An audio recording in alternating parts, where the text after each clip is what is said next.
Hello, everyone. Welcome back to the Mind of Sai Marie. Today's conversation is one that will stay with you long after you listen, at least I hope.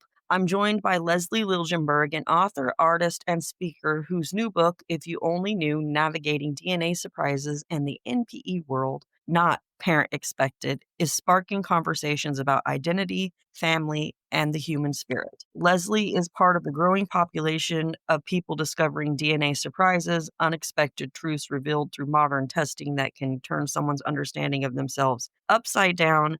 And her book blends narrative nonfiction, self help, humor, and heart to guide others through these often difficult revelations. So, Leslie, just to say, I'm very honored to have you on the show. So, a warm welcome there. Thank you very much. I appreciate you having me on. This is fun. So, can you tell me a little bit about yourself and what led you to your DNA discovery? Well, I've always been a writer. I graduated from University of Texas at Arlington in journalism, but early on decided that that wasn't the career path for me. So I took another direction, but I've always been a writer. It's in my blood. And I've used those skills over the years in my business career, but things kind of started moving a little bit differently for me throughout these last few years. And what sparked my curiosity really about writing the actual book was just my results from my DNA testing, and it started providing questions for me. And I just took that writing career and our world and started putting things in on paper and creating the book that I hope is helping people navigate through the DNA discoveries and surprises. So, for those who are unfamiliar, can you explain what NPE, not parent expected, means and how it shows up in people's lives? Absolutely. Originally, it was not a non-paternal event. So it basically really related back to men. We kind of thought, well, the men were always going to be the surprise in the situation, but that's changed over time. So an NPE is a not parent expected, basically meaning that a person has shown up in that person's lives, and they're usually through their DNA testing, that it can include people that are sperm donor children, artificial insemination children, children that were created due to an act of violence, and just someone like me that I never knew the truth, but there were things being thrown out to me, and I learned that my father was not my father. It also includes adoptees in that group. Many times people don't understand that, but adoptees can also be considered not parent expected. There are times where the adopted parents have been given a name of a biological parent, and then they eventually share that with the child. But through DNA testing, that child discovers that that wasn't their biological parent at all. So it encompasses a lot of different people learning about their past and their heritage. So, for you, how did your DNA surprise unfold and what was the moment of realization? Well, for me, it took many years for my unfolding, I guess, for lack of a better word. I began to have the first. There were things that happened throughout my life that I was like, it didn't sound quite right. But the first true discrepancies began when my family took ancestry.com test for fun. And that happens a lot in the DNA world. It's just, hey, let's all get together and let's do these tests. Funny part of my story was that my husband looks just like Paul McCartney. So we laughed about the fact that he would come up and come back British and not full blood Swedish, but ends up that I was the one with the big twist. And when the results came back, I showed 28% Scandinavian, and my mom and my brother had none. That was, yes, things have been said, but that was the biggest indicator for me that. And then from there, my questioning and getting down to the bottom of it was just it just took, it was really over a 12 to 13-year period. So, what inspired you to turn this deeply personal experience into your book, If You Only Knew? Well, it is a deeply personal and emotional experience for a lot of people. The title came from a comment that my dad would make very often, too often, in my opinion, but he would just start kind of sometimes a sentence. If he'd say, if you only knew what your mother had done, or if you only knew the truth. And that was really hard for me. The first time he said it to me, I was crushed. And I share that in the book. I literally I went home, I called my mom. This was before cell phones, right? So I get home and I call her on the landline. And she's just like, I have no idea what you're talking about. I have no idea why he's saying these things. But that was kind of the beginning of it. And it started making me question And I'm glad for that. But at the same time, it was very difficult because I didn't understand what was being said. So the decision to write the book really came when I did have the discovery. I found two half sisters and two first cousins that actually live in the same area that I do. The way that they had treated me, I mean, really, for lack of a better word, they shunned me and treated me like I was not, like I wasn't telling the truth. I was making up stories. And I had enough information before I ever made connection with any of these ladies.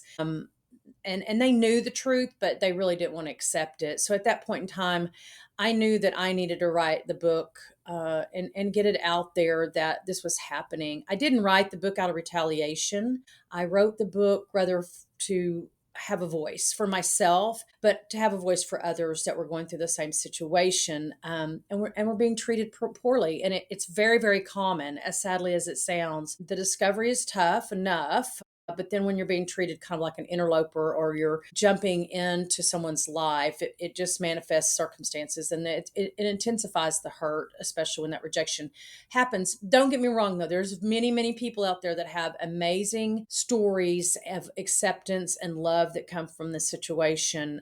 But I just wrote the book to heal. I wrote it to tell the truth, and so that more people would understand on all sides that it is a reality, and it's going on every day in our society across the globe. It's not just in the United States. It's everywhere.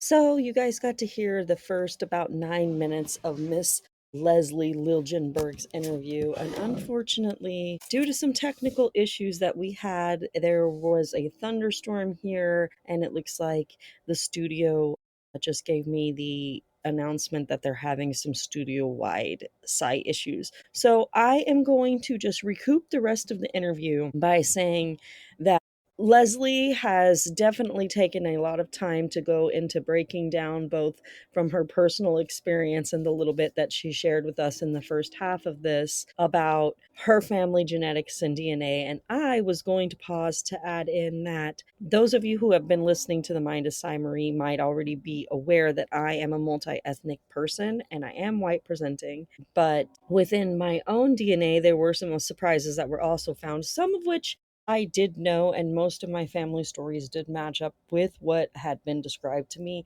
But there was one in particular that I feel like is very relevant here.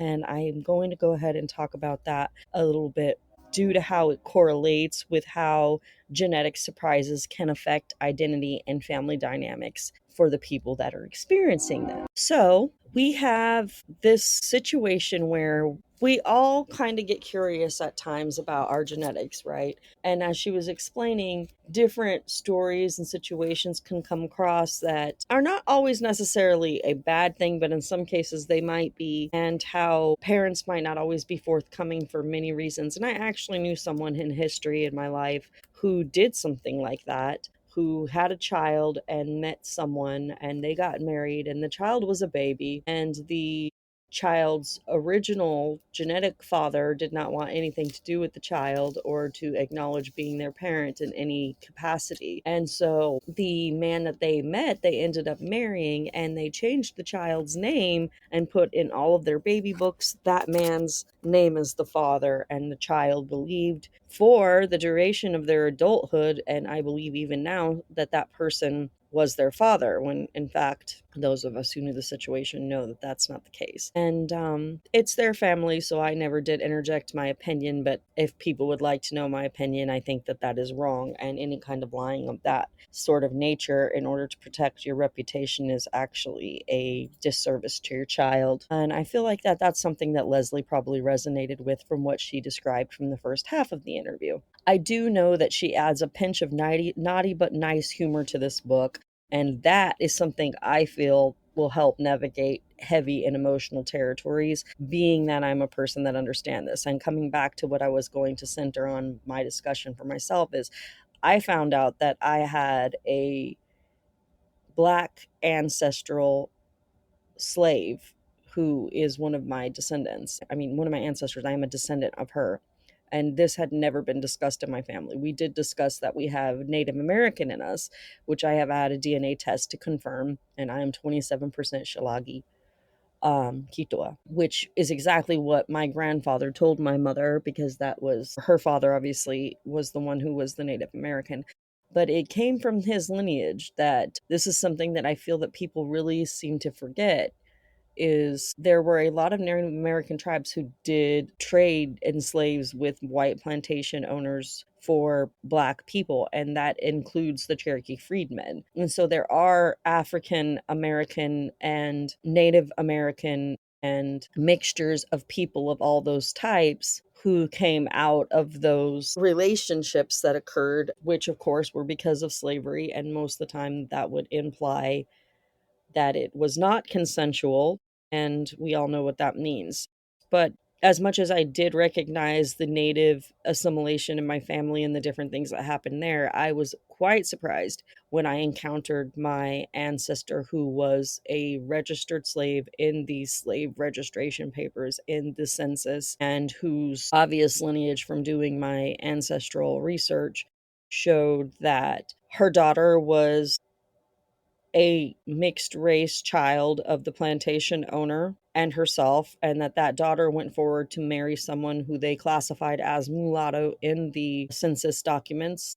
And then they had a child. And as this happened, the children became more light skinned. And since they were with mulatto Creole backgrounds, Spanish and Scottish are all part of my background. And I knew that the Scottish would be there. I knew Scotch Irish would be there. I knew that there would likely be some Nordic because of my father. And in my father's lineage, it's actually very much that way. And also Portuguese. And most people who know anything about Portugal are aware that there are a lot of African descendants who are mixed race there as well.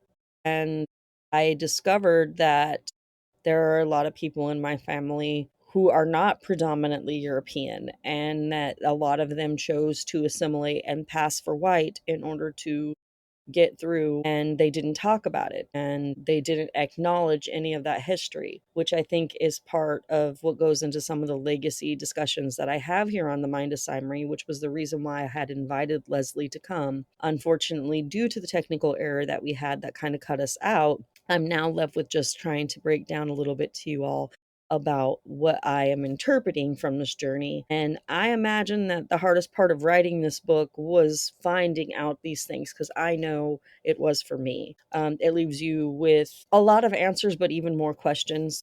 And in order to correctly display our ancestry and to give them all the honor they deserve, I feel that talking about these things and going into those deep dives like she has done is critical, so that we know where we came from, who we are, and we can close up any kind of lasting traumatic wounds that might have been opened because of this. And the reality is, with not parent expected, as she was discussing, is in a lot of cases like this, the entire story of one's identity that has been delivered to them and the narrative that they are familiar with is completely shattered like a mirror, and now they're left with all these fragmented pieces trying to figure out who they are, so that they can look in the reflection and understand themselves more fully. And that goes back into that know yourself, know thyself. How can you know thyself if everything you were ever told from the time of infancy was absolutely false according to the true history of your people? It is incredibly difficult to reconcile those two notions